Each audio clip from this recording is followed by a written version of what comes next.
اعوذ باللہ من الشیطان الرجیم بسم اللہ الرحمن الرحیم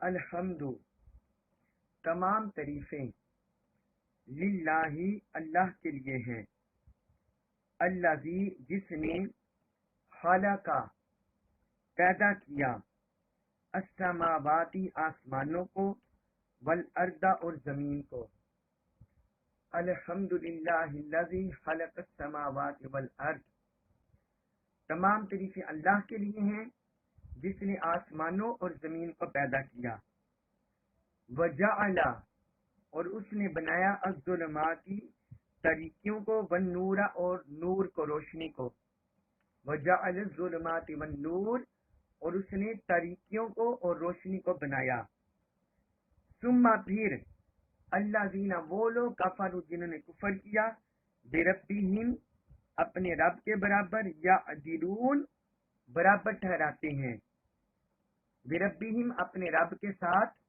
یا عدلون برابر ٹھہراتے ہیں ثم الذین کفروا بربہم یعدلون پھر کافی لوگ اپنے رب کے ساتھ برابر ٹھہراتے ہیں۔ اس آیت مبارکہ میں سورۃ الانعام کی آیت نمبر 1 ہے۔ اس آیت مبارکہ میں اللہ تعالی نے اپنی وجود اور اپنی الوہیت پر کائنات جو بالا ہے عالم بالا اس کی مثال دی ہے اور اس کو بیان کیا ہے کہ وہ خالق اس خالق کی عظمت کتنی ہے اور اس خالق کی قدرت کتنی ہے، اس بارے میں اللہ تعالی نے دلیل بیان کی ہے۔ اور اس سورہ مبارکہ کا آغاز اللہ تعالی نے حمد کے ساتھ کیا ہے۔ قرآن میں بہت کم صورتیں ہیں جن کا آغاز اللہ تعالی نے حمد کے ساتھ کیا ہے۔ ایک ہمیں پہلی سورت فاتحہ ملتی ہے، اس کا آغاز الحمدللہ رب العالمین سے ہوا۔ اس کے بعد یہ سورۃ الانعام ہے کہ اس کا آغاز اللہ تعالی نے حمد کے ساتھ کیا۔ الحمد کے ساتھ آغاز کرنا، وہاں بھی جب سورہ فاتحہ میں بھی آغاز ہوا تو اس میں بھی اللہ کی شانوں، اس کی جلالت، اس کی عظمت، اس کی قدرت کا اظہار تھا، اس کی صفات کا اظہار تھا۔ اب اس سورہ مبارکہ کا آغاز بھی حمد کے ساتھ ہوا تو اس سے بھی اللہ کی شانیں، اس کی قدرت، اس کی عظمت کا بیان ہو رہا ہے۔ حمد کہتے ہیں کسی شخص کی اختیاری خوبی، کسی بھی شخص کی کوئی ایسی اختیاری خوبی یا اس کا کمال، اس کے کمال پر تعریف اور توصیف کرنا، یعنی وہ اس کی اپنی ذاتی خوبی ہو، اس کی اپنی اختیار کردہ خوبی ہو، اس خوبی میں کسی کا محتاج نہ ہو یا کسی کی طرف سے نہ ملی ہو، بلکہ وہ خود اس کی اپنی ذاتی ہو اور اس کی اختیاری ہو، اور پھر وہ اور کمال پر ہو، اور کمال پر ہو، تو ایسی اس کو بولتے ہیں حمد، اس کو بولتے ہیں حمد۔ تو اللہ تعالی نے اپنے لیے الحمد کا لفظ بولا ہے کہ تمام تعریفیں اللہ کے لیے ہیں۔ اس کی جتنی بھی شانیں ہیں تو وہ ازود اختیاری ہیں، اس کی ذاتی ہیں، اس میں کسی اور ذات کا عمل دخل نہیں ہے، اور اس میں وہ محتاج بھی نہیں ہے کسی کا کہ کوئی دوسرا اس کی شانوں کی وجہ سے تعریف کرے گا تو تب اس کی تعریف بیان ہوگی، تب اس کی حمد ہوگی، نہیں، وہ اس سے بے نیاز ہے۔ چاہے کوئی اس کی تعریف کرے یا نہ کرے، زبان سے، عمل سے، حال سے کوئی اس کی تعریف کرے یا نہ کرے، تب بھی وہ اپنی ذات کے لحاظ سے حمد پر ہے، وہ اپنی ذات کے لحاظ سے حمد پر ہے، مقام حمد پر ہے۔ اس لیے اللہ رب العزت نے فرمایا الحمدللہ کہ تمام تعریفیں اللہ کے لیے ہیں۔ تو جتنی بھی تعریفیں مخلوقات میں کوئی اس کی براہ راست تعریف کرے تب بھی اس کی تعریف ہوتی ہے، اور اگر کائنات میں اس کی بنائی ہوئی کسی چیز کی تعریف کرے تو تب بھی اسی کی تعریف ہوتی ہے بالواسطہ۔ پھر آگے اللہ تعالی نے اپنی حمد پر، اپنی قدرت پر ایک دلیل دی ہے، فرمایا خلق السماوات والارض، اس نے آسمانوں اور زمین کو پیدا کیا ہے، آسمانوں اور زمین کو پیدا کیا ہے۔ آسمان کی وسعت دیکھیں کہ کتنی آسمان کی وسعت ہے، افلاک کی کتنی بلندیاں ہیں، کتنی عظمتیں ہیں، کتنی فضائی حدود پھیلی ہوئی ہے، خلا پھیلا ہوا ہے، عالم بالا، سورج، چاند، ستارے، پھر آسمانی کائنات، کہکشائیں، بلائی کائنات۔ تو فرمایا جو جتنا یہ نظام ہے سماوات کا تو اس ذات نے پیدا کیا ہے۔ اور آگے فرمایا والارض، اور زمین کو بھی اس نے تخلیق کیا ہے، زمین کو بھی اس نے پیدا کیا ہے۔ زمین میں جو کچھ بھی بنا ہے، پہاڑ، دریا، سمندر، آبشاریں، پھل، کھیت، کھلیان، آبپاشی کا نظام، جو کچھ بھی یہ زمین میں پھیلا ہے، تو میدان، صحرا، شجر، حجر، یہ سب کچھ فرمایا یہ بھی اس ذات نے تخلیق کیا ہے۔ یعنی اللہ تعالی نے اپنی حمد پر اپنی قدرت کو دلیل بنایا ہے، آسمانوں اور زمین کی تخلیق کو دلیل بنایا ہے، یہ دلیل دیا ہے۔ تو یہ جو تسلسل سے سینکڑوں، ہزاروں لاکھوں سال سے جو تسلسل سے یہ نظام چلا آ رہا ہے،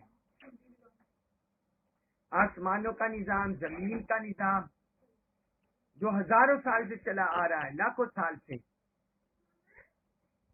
اور اس میں کوئی بگاڑ پیدا نہیں ہوا، اس نظام میں کوئی بگاڑ پیدا نہیں ہوا، تو اس کا مطلب ہے پیچھے چلانے والی کوئی ذات ہے، اس کو بنانے والی، تخلیق کرنے والی ذات ہے، اور وہ کون ہے؟ وہ اللہ تعالیٰ کی ذات ہے،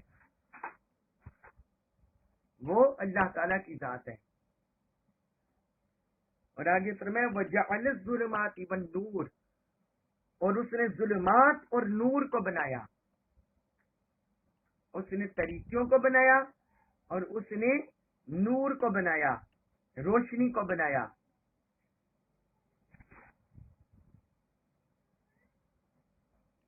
اس کے بعد اللہ تعالی نے آسمانوں اور زمین کی تخلیق کے بعد اس کا ذکر کیا، ظلمات اور نور، چمکانے والی جتنی بھی اس کائنات کو روشن کرتی ہیں، ستارے، سورج، چاند، تو یہ سب نور ہے، اور اس کے علاوہ جو کچھ ہے وہ ظلمات ہے۔ جہاں روشنی نہ ہو وہاں ظلمت ہوتی ہے، جہاں روشنی نہ پہنچے وہاں ظلمت ہوتی ہے، تاریکی ہوتی ہے۔ تو اللہ تعالیٰ نے فرمایا کہ اللہ تعالیٰ نے ظلمات اور نور کو بنایا، ظلمات اور نور کو بنایا۔ ثم الذین کفروا بربہم یعدلون، پھر فرمایا پھر یہ اپنے رب کے ساتھ معبودان باطلہ کو برابر ٹھہراتے ہیں۔ جس رب نے اتنی کائنات کا نظام بنایا، اتنی کائنات کو پھیلایا، ظلمات اور نور کا نظام قائم کیا،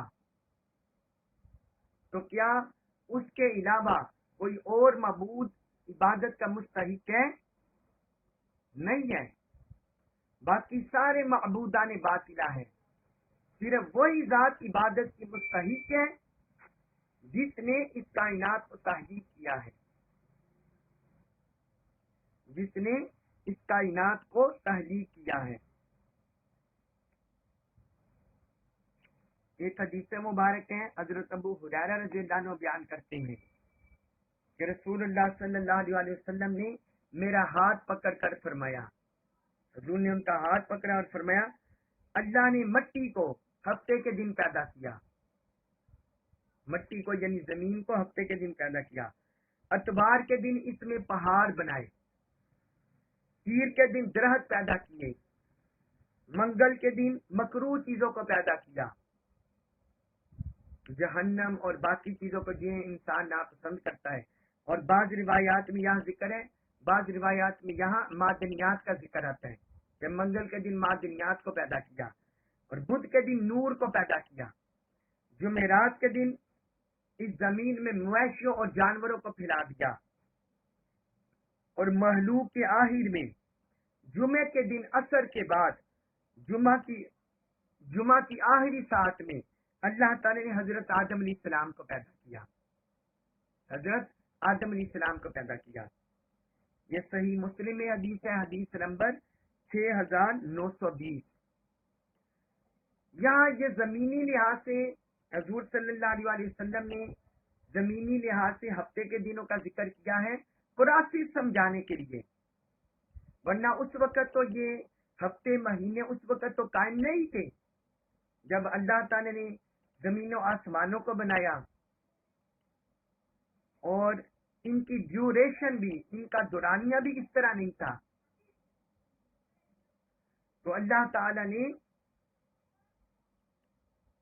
سمجھانے کے لیے مخلوق خدا کو کہ اللہ تعالی نے اس پراسی سے یہ کائنات کا نظام بنایا سمجھانے کے لیے۔ اور پھر ایک اور حدیث میں حضرت عبداللہ بن عباس رضی اللہ عنہ روایت کرتے ہیں کہ حضور نبی اکرم صلی اللہ علیہ وسلم نے فرمایا، اللہ تعالیٰ فرماتا ہے ابن آدم نے میری تکذیب کی، ابن آدم نے مجھے جٹلایا، اور اس کے لیے یہ جائز نہ تھا، اور اس نے مجھے گالی دی اور اس کے لیے یہ جائز نہ تھا۔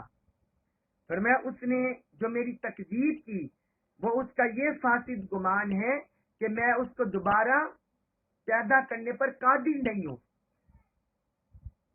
یعنی یہ اللہ کو جٹلانا ہے کہ اللہ تعالیٰ نے جب انسان کو بنا دیا پھر اس کو موت دے دی تو پھر شاید کسی کے ذہن میں آئے گا کہ وہ دوبارہ پیدا نہیں کر سکتا، جس طرح مشرک کافر ان کے ذہن میں آتا ہے، تو فرمایا اس طرح وہ میری تکذیب کرتا ہے۔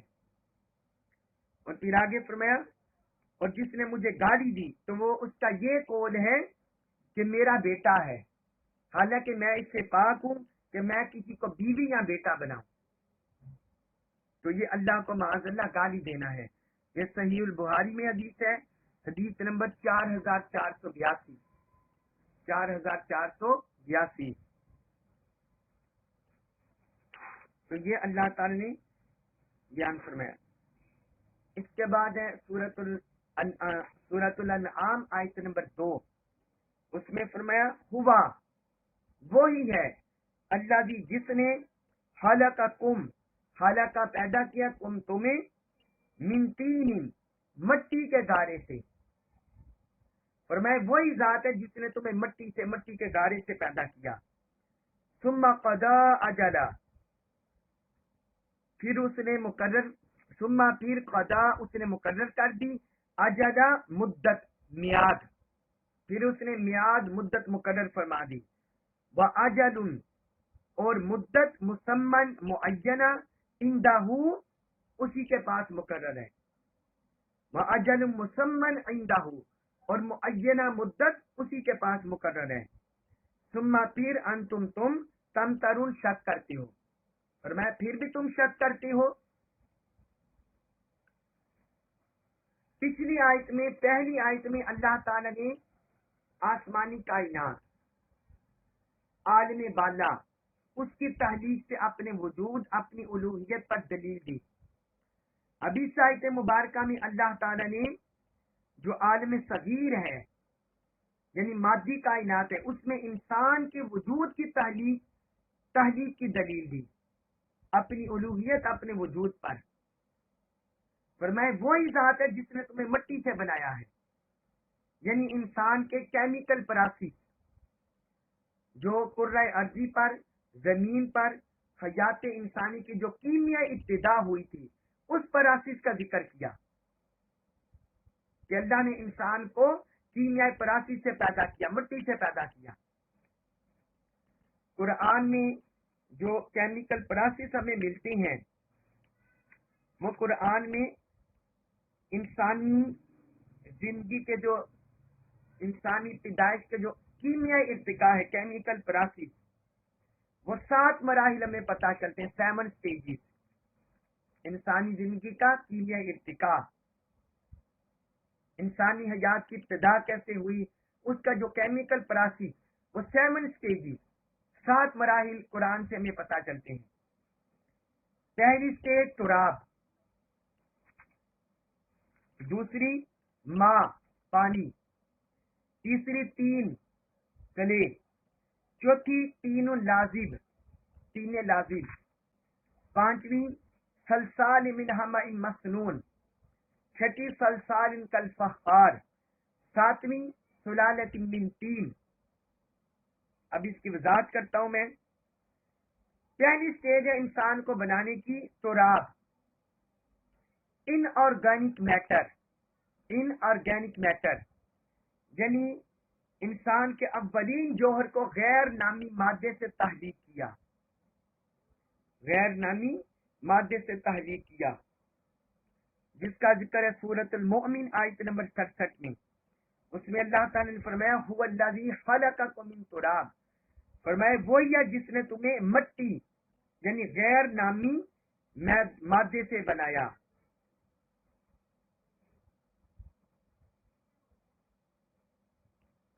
غیر نامی مادے سے بنایا، یہ تراب کا ذکر کر دیا اللہ تعالی نے۔ اور پھر اس کے بعد ہے دوسرا مرحلہ ماء پانی، واٹر، تو اس کے بارے میں فرمایا سورۃ الفرقان آیت نمبر 54 میں وَهُوَ الَّذِي خَلَقَ مِنَ الْمَاءِ بَشَرًا، اور وہی ہے جس نے پانی سے انسان کو آدمی کو پیدا کیا، پانی سے آدمی کو پیدا کیا۔ تو پانی بھی انسان کی تحلیق میں ایک بنیادی عنصر ہے۔ اور پھر سورۃ الانبیاء آیت نمبر 30، اس میں اللہ تعالی نے فرمایا وَجَعَلْنَا مِنَ الْمَاءِ كُلَّ شَيْءٍ حَيٍّ، اور ہم نے زمین پر ہر زندہ چیز کی نمود پانی سے کی، یعنی ہر زندہ چیز کی جو نمود ہے، اس کی پرورش ہے، وہ ہم نے پانی سے کی۔ اور پھر تیسرا مرحلہ ہے تین کلے،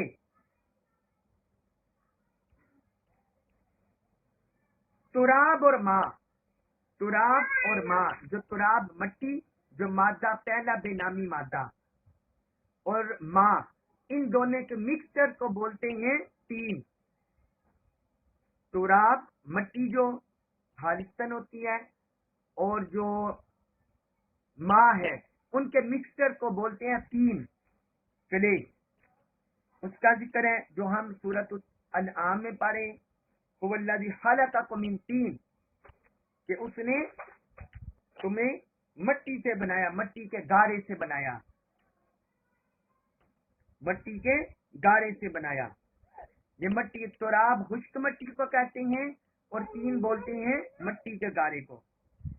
امام راغب اصفہانی نے تین کی تعریف المفردات اس میں یہی کی ہے، التین التراب والماء المختلف، کہ جو تین ہے وہ تراب اور پانی کے مکسچر کو بولتے ہیں۔ تو تین بولتے ہیں مٹی اور پانی کے اختلاط کو، اس کو بولتے ہیں۔ اور پھر چوتھا مرحلہ ہے تین لازب، ایبزوربل کلے۔ تین کے بعد آتے ہیں تین لازب کا مرحلہ، اس کا ذکر آیا سورۃ الصافات آیت نمبر 11 میں۔ اس میں اللہ تعالی نے فرمایا انا خلقناہم من طین لازب، بے شک ہم نے انہیں چپکتے گارے سے پیدا کیا۔ تین لازب ہو گیا چپکتا گارا،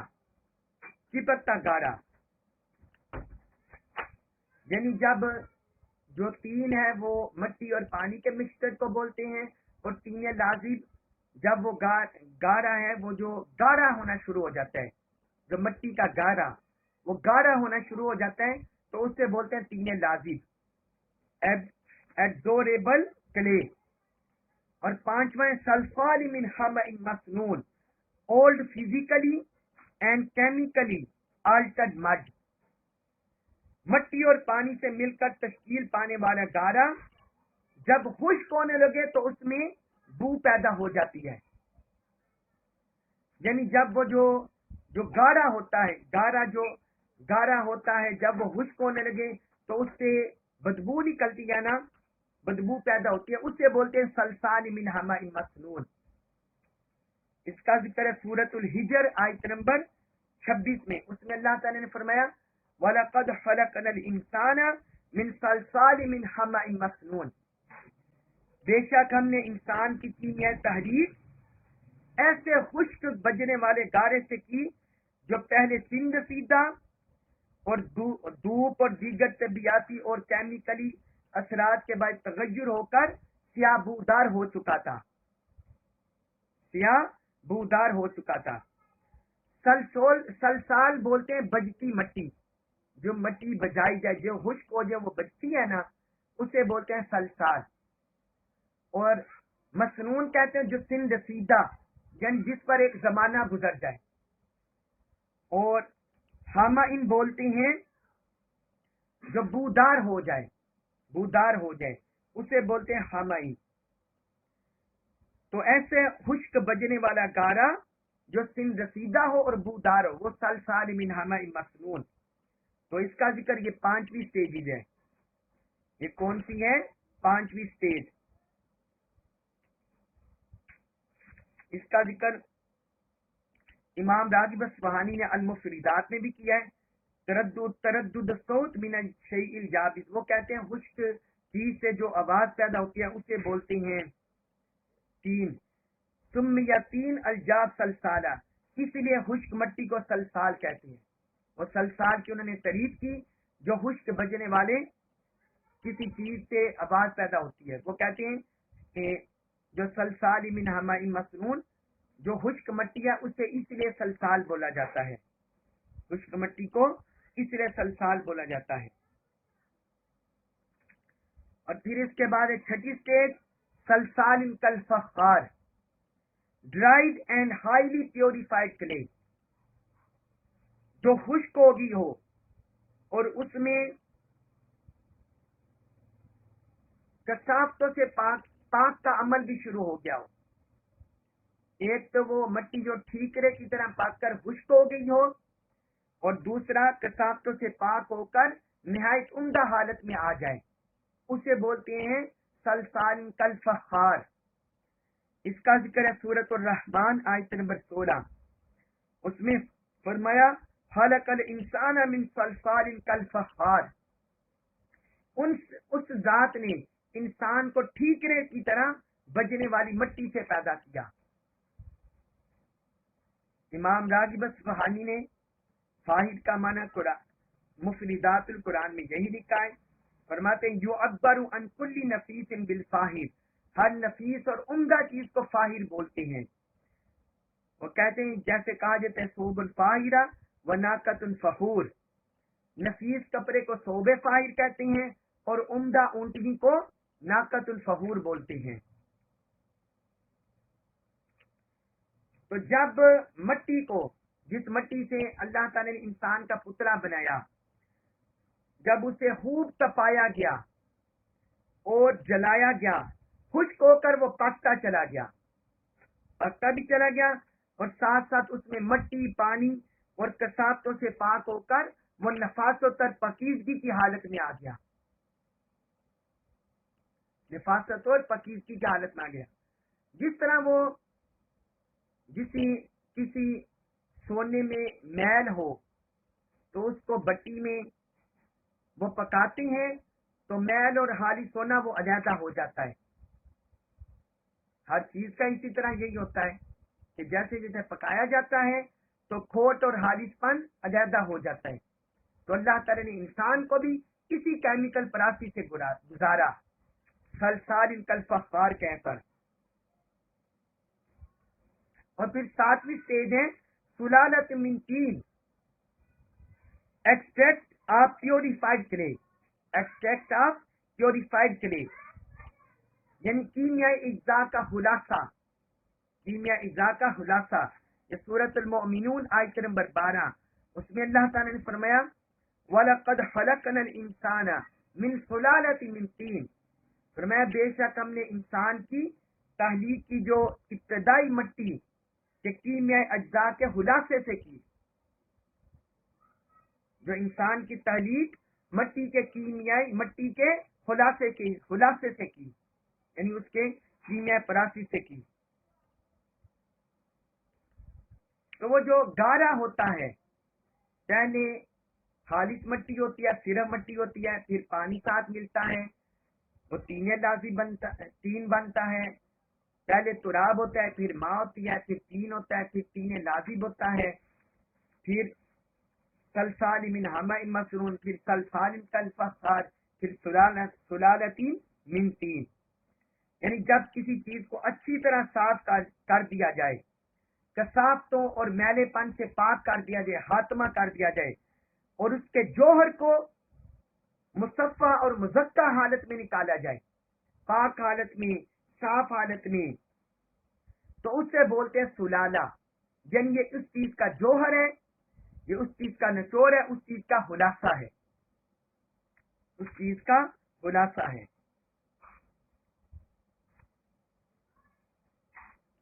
تو یہ ساری تشکیل ان مراحل سے گزار کر سب سے پہلے جو تحریک حضرت آدم علیہ السلام کی ہوئی، سب سے پہلے ان کیمیکل پراسی سے گزار کر حضرت آدم علیہ السلام کی تحلیق ہوئی. سورۃ الحجر میں اس کا ذکر ہے، آیت نمبر 29. اس میں فرمائے فَإِذَا سَوَّيْتُهُ، جب اس کی ظاہری حالت تشکیل کو کامل طور پر درست کر دوں، وَنَفَخْتُ فِيهِ مِن رُوحِي، اور اس میں اپنی روح پھونک دوں، فَقَعُوا لَهُ سَاجِدِينَ، تو پھر تم اسے سجدہ کرنا. یعنی فرشتوں کو اللہ تعالی نے حکم دے دیا. تو یہ بشری حالت ان کیمیکل پراسی سے گزری. یہ 7 کیمیکل پراسی اللہ تعالی نے ذکر کی ہے. اور پھر اسی آیت میں سورۃ الانعام آیت نمبر 2 میں آگے اللہ تعالی نے فرمایا ثم قضى اجلا، پھر اس نے مدت مقرر کر دی. اس سے مراد ہے موت کی مدت، جو انسان نے دنیا میں زندگی گزار کر جانا ہے آخرت میں، یعنی موت کی مدت مقرر کر دی. وَأَجَلٌ مُّسَمًّى عِندَهُ، وَأَجَلٌ اور مدت مسمن مقررہ عندہ اس کے پاس ہے. یہاں دوسری مدت سے مراد ہے قیامت کا دن، دوسری مدت سے مراد ہے قیامت کا دن. پہلی مدت سے مراد ہے موت اور دوسری مدت سے مراد ہے قیامت کا دن. اور بعض روایات میں یہ بھی ہے کہ پہلی مدت سے مراد ہے انسان کی پیدائش سے لے کر اس کی وفات تک کی مدت، اور دوسری مدت سے مراد ہے اس کے موت کے بعد سے لے کر دوبارہ پیدا ہونے تک کی مدت، یعنی عالم برزخ، عالم برزخ. تو یہاں اللہ تبارک و تعالی نے تو پہلی تفسیری زیادہ ہے کہ پہلی مدت مراد موت ہے اور دوسری مدت مراد قیامت. اور پھر فرمایا ثم انتم تمترون، پھر بھی تم شک کرتی ہو. اپنے وجود کی تحلیق پر غور کرو، اس کائنات بالا پر غور کرو، عالم بالا پر غور کرو، اور پھر اپنی زندگی اور موت کے نظام کو دیکھو. تو پھر بھی تم وجود باری تعالیٰ پر، الوہیت باری تعالیٰ پر تم شک کرتے ہو. تو اس کا مطلب یہ ہے کہ یہ تمہارا شک کرنا یہ کسی اور وجہ سے ہے. آگے فرمایا سورۃ الانعام آیت نمبر 3، وَهُوَ اور وہی اللہ اللہ ہے، فی السماوات آسمانوں میں، وفی الارض اور زمین میں. فرمایا وہی اللہ معبود برحق ہے آسمانوں اور زمین میں، آسمانوں اور زمین میں وہی اللہ معبود برحق ہے. یعلم وہ جانتا ہے، سرکم سر پوشیدہ کم تمہاری، جو تمہاری پوشیدہ باتوں کو جانتا ہے، وجہرکم وجہرا اور ظاہر کم تمہاری، جو تمہاری پوشیدہ باتوں کو بھی جانتا ہے اور تمہاری ظاہری باتوں کو بھی جانتا ہے. وَيَعْلَمُ اور وہ جانتا ہے ماں جو کچھ تکسبون تم کما رہے ہو، اور جو کچھ تم کما رہے ہو وہ اس کو بھی جانتا ہے، وہ اس کو بھی جانتا ہے. اب اس آیت مبارکہ میں غور کریں. اللہ تعالی نے پہلی 2 آیتوں میں اپنی قدرت پر دلیل دی ہے، اپنی قدرت انسان کے سامنے رکھی ہے اور اس پر دلائل انسان کے سامنے رکھے ہیں. اب اس آیت مبارکہ میں اللہ تعالی نے اپنی شان اور اپنے علم کو انسان کے سامنے اجاگر کیا ہے. اپنی قدرت کو سامنے رکھنے کے بعد، دلائل دینے کے بعد اللہ تعالی نے فرمایا کہ زمین و آسمانوں میں صرف وہی معبود برحق ہے، نہ آسمانی کائنات میں اس کے علاوہ کوئی معبود ہے اور نہ زمین میں کوئی اس کے علاوہ معبود ہے. آسمانوں اور زمین میں اسی کی حاکمیت، اسی کی بادشاہت ہے. اور پھر آگے فرمایا اس نے اپنے علم کو بیان کیا ہے. قدرت کے ساتھ اللہ تعالی نے اپنے علم کو جوڑا ہے. یہ فرمایا کہ وہی ہے جو تمہارے باطن کو اور تمہارے ظاہر کو جانتا ہے، تمہارے پوشیدہ کو، تمہاری حلوت کو، تمہاری جلوت کو، تمہارے پوشیدہ کو، تمہارے ظاہر کو. وہی رب جانتا ہے. اس کی نگاہ میں، اس کے علم میں نہ تمہارا باطن پوشیدہ ہے اور نہ تمہارے ظاہر پوشیدہ ہے. وَيَعْلَمُ مَا تَكْسِبُونَ اور جو کچھ تم کرتے ہو، جو کچھ تم کما رہے ہو وہ اسے بھی جانتا ہے. کسب بولتے ہیں ایسے کام کو جس سے کوئی نفع مقصود ہو، نفع حاصل کرنا مقصود ہو یا تکلیف دور کرنا مقصود ہو، اسے بولتے ہیں کسب. اسے بولتے ہیں کسب کہ اس سے کوئی نفع حاصل کرنا مقصود ہو یا کوئی نقصان دور کرنا، حصول نفع یا دفع ضرر، یہ اس سے مقصود ہے، اسے بولتے ہیں کسب. اور یہ انسانوں کے لیے آتا ہے، اللہ کے لیے کسب نہیں ہوتا. اللہ کے لیے ہوتا ہے فعل، اللہ کے افعال کو کسب نہیں کہا جاتا. تو فرمایا جو کچھ تم کام کاج کرتے ہو، بات دور کرتے ہو، اللہ تعالیٰ اسے بھی جانتا ہے. تو جو ذات کمال قدرت اور کمال علم کی مالک ہو وہی ذات مستحق ہے کہ اس کی عبادت کی جائے اور اسی کو معبود برحق مانا جائے اور اسی کی الوہیت کے سامنے سر تسلیم ہم کیا جائے. پھر آگے فرمایا وما اور نہیں تاتیہم تاتی آتی ہم ان کے پاس من آیاتن کوئی نشانی، من آیاتی نشانیوں میں سے، ربہم رب ان کے. فرمایا اور ان کے رب کی نشانیوں میں سے کوئی بھی نشانی نہیں آتی الا مگر کانو وہ ہیں انہا ان سے، اس سے معرضین اعراض کرنے والے، مگر وہ اس سے اعراض کرنے والے ہیں. آیت نمبر 5 کو بھی ساتھ ملا لیتے ہیں، یہ بھی اس کے ساتھ مضمون ہے. فقد کذبوا فقط تو بے شک کذبوا انہوں نے جھٹلا دیا، بالحق کی حق کو، لما جب جا آیا ہم ان کے پاس، پھر انہوں نے حق کو جھٹلا دیا جب وہ ان کے پاس آیا. فسوفا تو ان قریب یاتیہم یاتی آئیں گی ہم ان کے پاس انباء خبریں، ماں وہ جو کانو وہ تھے بھی جس کا یستہزئون مذاق اڑاتے. فرمایا بے شک ان قریب ان کے پاس ایسی خبریں آئیں گی جس کا وہ مذاق اڑاتے تھے. اس آیت مبارکہ میں اللہ تعالی نے جو کافر ہیں، اللہ کو جھٹلانے والے، اللہ کا انکار کرنے والے، ان کے کفر اور انکار کے 3 احوال بیان کیے ہیں. کفر اور انکار کے 3 احوال بیان کیے ہیں۔ پہلا فرمایا کہ جب بھی ان کے پاس ان کے رب کی نشانیوں میں سے کوئی نشانی آتی ہے وہ اس سے اعراض کرتے ہیں، یعنی اس سے اعراض کرتے ہیں اور اس سے منہ پھیر لیتے ہیں،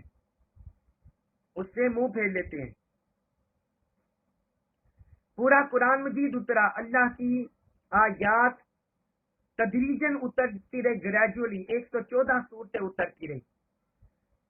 تو یہ اس کی طرف بھی اشارہ ہے کہ اللہ کی آیات کو انہوں نے انکار کر دیا۔ جب بھی کوئی آیت اترتی جو اللہ کے وجود پر، اس کی توحید پر، اس کی الوہیت پر گواہ ہوتی اور ظاہراً باہراً گواہ ہوتی تو وہ اس سے اعراض کر لیتے، منہ پھیر لیتے۔ اس میں آیات الہیہ، قرآن کی آیات وہ بھی مراد ہیں، اور اس سے مراد حضور کے معجزات کی ہیں کہ رسول اللہ صلی اللہ علیہ وسلم کو جو معجزات دیے گئے، کثیر معجزات، ان گنت معجزات، تو ان معجزات کو دیکھ کر بھی معرض ہو گئے، انکار، منہ پھیرنے والے ہو گئے، اعراض کرنے والے ہو گئے۔ اور دوسرا فرمایا فقد کذبوا بالحق لما جاء، کہ جب ان کے پاس حق آ گیا تو انہوں نے اس کو بھی جٹلا دیا۔ تو یہ ان کے کفر کی دوسری حالت، پہلی اعراض کرنا، منہ پھیرنا، اور دوسرا جٹلانا۔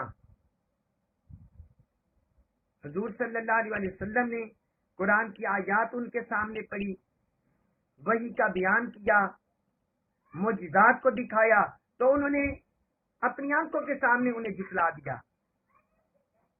جس طرح حضور مکہ میں ان کے سامنے قرآن پڑھتے تھے، انہیں معجزات دکھاتے تھے، کہتے تھے یہ جادو ہے، اور جادو سمجھ کر نظر انداز کر دیتے، جادو کہہ کر نظر انداز کر دیتے، تو فرمایا انہوں نے جھٹلا دیا۔ اور تیسرا فرمایا فَسَوْفَ يَأْتِيهِمْ أَنْبَاءُ مَا كَانُوا بِهِ يَسْتَهْزِئُونَ، تیسرا فرمایا مذاق اڑاتے، تفہیق کرتے، حضور صلی اللہ علیہ وسلم کا ٹھٹا مذاق اڑاتے، صحابہ کرام کا ساتھ ٹھٹا مذاق اڑاتے، قرآن کو سن کر سیٹیاں بجاتے، ٹھٹا مذاق کرتے کہ ہم اتنے بتوں کو پوجنے والے ہیں، یہ ان سب کا انکار کر کے کہتے ہیں کہ معبود واحد کی عبادت کرو، اس طرح انکار کرتے، مذاق اڑاتے۔ تو یہ تیسرے کفر کی ان کی حالت بیان کی، لیکن ساتھ ہی اللہ تعالی نے فرما دیا فَسَوْفَ يَأْتِيهِمْ أَنْبَاءُ، ان قریب ان کے پاس ایسی خبریں آ جائیں گی کہ جن کا وہ مذاق اڑاتے تھے، یعنی ان کے سامنے حق ظاہر ہو جائے گا، حق واضح ہو جائے گا۔ اب اس سے مراد یہ ہے کہ جو آقا علیہ الصلوۃ والسلام نے اپنی حیات مبارکہ میں بشارتیں دی وہ ان کی آنکھوں کے سامنے ظاہر ہو گئی، جس طرح غزوہ بدر مسلمان 313 تھے، وہ 1000 لشکر تھا، لیکن مسلمانوں کو فتح نصیب ہو گئی۔ اسی طرح روم کے بارے میں حضور نے بشارت دی تھی، جب وہ ایران کا جو فارس کا بادشاہ ہے وہ روم پر غالب آ گیا تو اس پر مشرکین نے بغرے بجائیں، وہ بڑے خوش ہوئے کہ جو ہمارے مذہب والے ہیں وہ اہل کتاب پر غالب آ گئے ہیں، کیونکہ روم والے وہ جو کیسر والے تھے وہ اہل کتاب کے کرسچین تھے، تو اس پر وہ خوش ہوئے مشرکین مکہ کہ ہمارے مذہب والے جو کسرا ایران والے ہیں، مجوسی ہیں، وہ اہل کتاب پر غالب آ گئے، تو کہنے لگے ہم بھی اسی طرح غالب آ جائیں گے۔ لیکن قرآن نے سورۃ الروم کی پہلی آیات اتار دی، الف لام میم غلبت الروم، فرمایا ان قریب روم مغلوب ہو گیا فی بضع سنین۔ سورۃ الروم کہ اللہ تعالی نے آیات اتار دی کہ ان قریب وہ چند سالوں میں غالب ہو جائے گا، فی ادنی الارض وهم من بعد غلبهم سیغلبون، کہ اللہ تعالی نے آیات اتار دی کہ اپنے مغلوب ہونے کے بعد ان قریب وہ غالب آ جائیں گے.